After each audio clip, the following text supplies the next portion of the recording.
Yo guys, what's up? So today we're gonna do another episode of Guild Wars, and today I'm gonna hit my friends over at Ink Guns.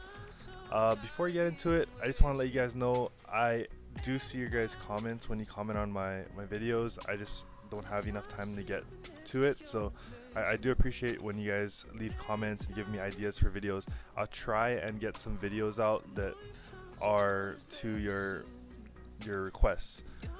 Anyways, getting into it, I'm gonna go ahead and hit my friend Verity, and she is using a Mihail, Varad, and Vermos defense. And what I wanted to do was basically just get turn advantage. I don't see any major attack bar boosters. I do see Varad able to take down my ATB, but with Orion I was able to kind of isolate the rest of the team from Veramos, and I was able to kill the Veramos early on, which means a lot less stuns. And because of the attribute advantage, because I have a Sierra and an Eladriel, that Varad is gonna glance a lot more often than if I had a neutral type or say a fire type.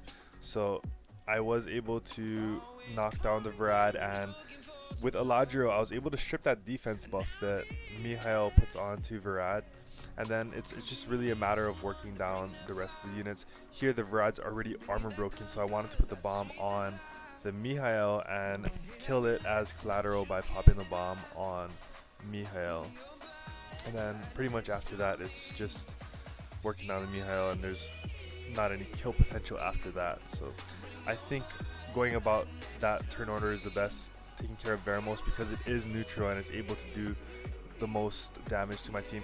Here for the second team I decided to go with a Copper Bulldozer comp, and honestly I know a lot of my guildmates use Bulldozer, but I'm really not comfortable using Bulldozer yet. So this is one of the few fights that I did test him out. I didn't even get to see how much damage he did, but I did go for the fire dude first. I think its name is Rakuni or something, and then I used copper on the Monkey King. I think that's the right order when you're using this comp, because if I was to go for the Monkey King, then the Rakuni could go right after the Theomars, and the Theomars could have like arm broken my dude. All kind of weird things can happen, right? So I wanted to kill the fire guy first, and then I wanted to go ahead and kill the Monkey King because of the stuns. And then 3v1 with a Theo could still go wrong, but I managed to pull through on that one. Now I wanted to go ahead and hit Nightly Gaming because he made a video and was calling my defense easy as usual. I mean, I try to like the guy, honestly I try to like the guy, and I usually stay neutral on a lot of the issues because I see them arguing and stuff, and in like 65, but like he came at me and called my Guild War defense easy, so I'm about to show him how easy his defense is. I'm gonna go full auto on both of his teams because if you look at his defense, well, I don't need to say anything. Just look. The strategy I went with this is he has a wind and a fire unit as his threat, and I knew that his Sierra was gonna bomb my Rina. My Rina having high resist, it was able to block out the bomb, and because his 2 units do AoE damage, he has the Sierra and the what's his name, Okeanos. They're gonna proc an AoE and my collapse is gonna go off, so I went ahead and killed that, and that was relatively easy. It took like maybe 10 seconds at most. For the second team, he has the Ritesh and Varad as his threat. I think this is like his best ruined unit or something, but I wasn't afraid of the whatever his name was, the Varad again, because he has the elemental disadvantage. He's not going to land anything, and I know my Sierra is going to target him from the beginning, so he does lose an additional element of CC right off the bat. And then I go for the Ritesh because, again, elemental advantage. It's just natural, it's going to happen, and my Chasun puts on that glancing which makes sure that when he's trying to do his trick of fires and his provokes and all that stuff, it's not landing. And there you go, the bomb pops, and now it's really just dealing with annoying Chiwu, which is annoying, not gonna lie. You can see all those stuns and sleeps and whatever, but it's not gonna kill my team. I have 2 healers, my Sierra's going ham, and I'm really not afraid. So yeah, I mean, not the best Guild War defense on Ink Guns. So moving on, we're going to hit up my boy Max Payne, and I heard from my buddies that Max Payne is like the most enthusiastic guy about Rakan, so I had to hit up this defense because I know that the Rakan is a beast. This guy was loving Rakan from before Rakan got his buff, so props to him, and grats on Rakan getting buffed, because when you have your favorite unit buffed, that's the shit, right? Because I remember back when Sierra was my second Nat 5 and I was the only one showing her love, and when she got buffed, it was like the best day ever. But for the first team, I'm gonna go ahead and use my Sierra Eladrio combo, but instead I'm gonna go ahead and use Orion instead. And the Orion that I'm gonna use is gonna be the Despair one, because I'm not afraid of getting outsped, and I also want additional forms of CC once I take out the beta. And surprise surprise, no will runes, so I didn't need to like outspeed and strip and stuff like that. I want to go ahead and put the bomb on beta first off, just because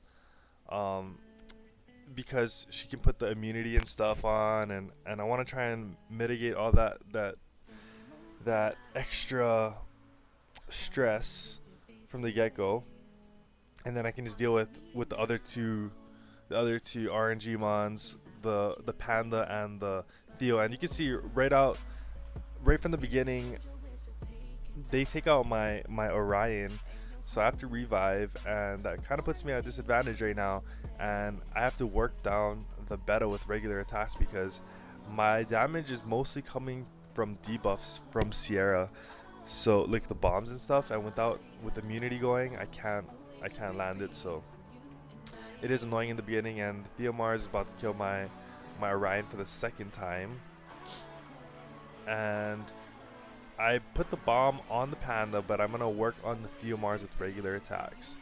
So we're gonna just work between both of these guys, put the bomb on the Theo, make sure that he's stunned, and I popped the Endure here, and I'm gonna just keep working on the Panda. And so I put the attack on the Panda, and that was like a close part right there, because it could have gone really bad. If I missed the bomb there, I would have had to pop the Theomars and with the regular attack, and the Panda could have just taken my life with the reckless assault, right, which is kind of scary. So that was a close one. And sure enough, this Rakan, it crits on my Varad, and I'm kind of scared because I did switch to a non-HP Varad. My Varad is like speed HP defense, like, or maybe speed defense, one of those two, and it's a lot less tanky now. And when I see Rakans, even though I'm water, it's still scary because it just takes one shot. Like that Rakan right there almost killed me. And for some reason, this Annabelle that I'm fighting is a beast. This Annabelle, I wanted to kill the Annabelle from the beginning because I know that she's gonna be the one that they can turn the fight around. She can heal, cleanse, and she puts on that 3-turn armor break, which then forces me to put on my 3-turn armor break. So I wanted to kill it from the get-go, but I don't know what the stats are on his, but for some reason my auto attacks and stuff were not doing enough damage. So eventually I had to switch over to Orion instead of Annabelle because it was just a beast. Like every time that I would try to get down the Orion or the Annabelle, it would heal back up, and it would just make my life a lot more difficult, like that, you see. So it would force me again to cleanse and stuff, and it's really backbreaking when you have them at half life, and then the Annabelle cleanses, and then it revives. I mean, it cleanses, it and it brings back their comp, and then she procs into the 3-turn stun, which then forces you to use your heal. It's a huge circle. It's bad, and it's pretty much just whoever got the better Annabelle procs. But props to him. His Rakan and his Annabelle are much better than mine, I'm sure. I know every time I fought him in arena, he's had a strong Annabelle and a strong Rakan. So props to him. Now it's a matter of me finishing off the Rakan, but now it's a lot less threatening because now that I'm focus firing, I have double heals, and then I have Ariel stripping the immunity and stuff if need be. But anyways, that was my friends over at InkGuns. Hope you guys liked the video. As always, don't forget to like, comment, and subscribe, and I will see you guys in the next video. Peace.